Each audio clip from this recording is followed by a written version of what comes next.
Omwonenden spreken hun zorg uit over de leefbaarheid en de overlast door verkeer, parkeerders en bezoekers. Nu al ondervinden zij veel overlast als er een voetbalwedstrijd is. Het is zelfs zo dat zij hun eigen bezoek adviseren dan niet te komen, omdat het onmogelijk is de auto in de buurt te parkeren. Omwonenden van het Abel Enstra stadion weten het paad goed te vinden naar het parteer hoe de toekomst van Tialf.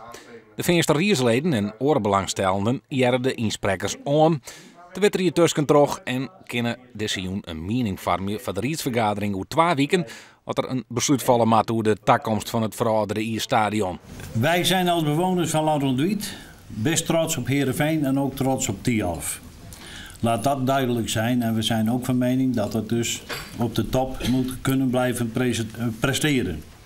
We hebben wel problemen met de plaats van het nieuwe op het Noordplat. Benoudens voor oerlijst, te min parkeerplakken en zwargen oerjild, hadden oerhaan.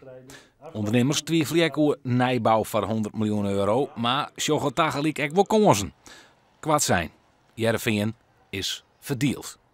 Als je de gezamenlijkheid hebt in één sportstadion, heb je volgens mij een veel grotere uitstraling, waarbij je die economische spin-off veel meer kunt gaan realiseren. Morgen besluiten de Frieske Steerten over een prestigieus Tialf bij Sportstad, of dochs wat oors en goedkepers op het joeddijstige plak realiseren. In de landen zijn er verschillende plannen dat dan werken wordt.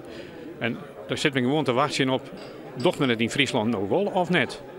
Nou, het zou goed wezen dat we dus een ovage vanuit de steden dat signaal krijgen van genopaard en de dekking vanuit de regio. Eindconclusie van deze jongen van een onwijzige kroegbaas op Twitter.